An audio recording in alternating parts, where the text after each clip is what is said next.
കൽപ്പറ്റയിലേക്ക് പോവുകയാണ്. അവിടെ ടി സിദ്ദിഖിന്റെ പ്രതീക്ഷകൾ എന്താണ്? അദ്ദേഹം സംസാരിക്കുന്നത്.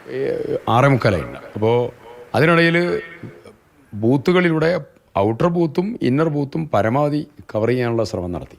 കുറേ മിസ്സായിട്ടുണ്ട്. പക്ഷേ ജനങ്ങളുടെ പ്രതികരണം വളരെ ക്ലിയറായിരുന്നു. രണ്ട് രീതിയിലുള്ള പ്രതികരണം. ഒന്ന്, ഇടതുപക്ഷ ക്യാമ്പിലിരിക്കുന്ന ആളുകളുടെ പ്രതികരണവും UDF ക്യാമ്പിലുള്ള ആളുകളുടെ പ്രതികരണം വളരെ ക്ലിയറായിരുന്നു.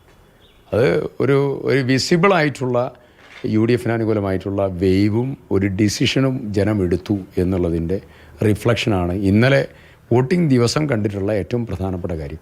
ചില സന്ദർഭത്തിലാണ് ഞാൻ പരാജയപ്പെട്ട ഇലക്ഷൻ ഉണ്ടായിട്ട്. അപ്പോൾ അങ്ങനെയാണെങ്കിൽ വോട്ടിംഗ് ദിവസം ഒന്നും മുഖം തരില്ല ആളുകൾ. അവർ നമ്മളോട് സൈലൻ്റ് ആയിരിക്കും, മുഖം തരില്ല.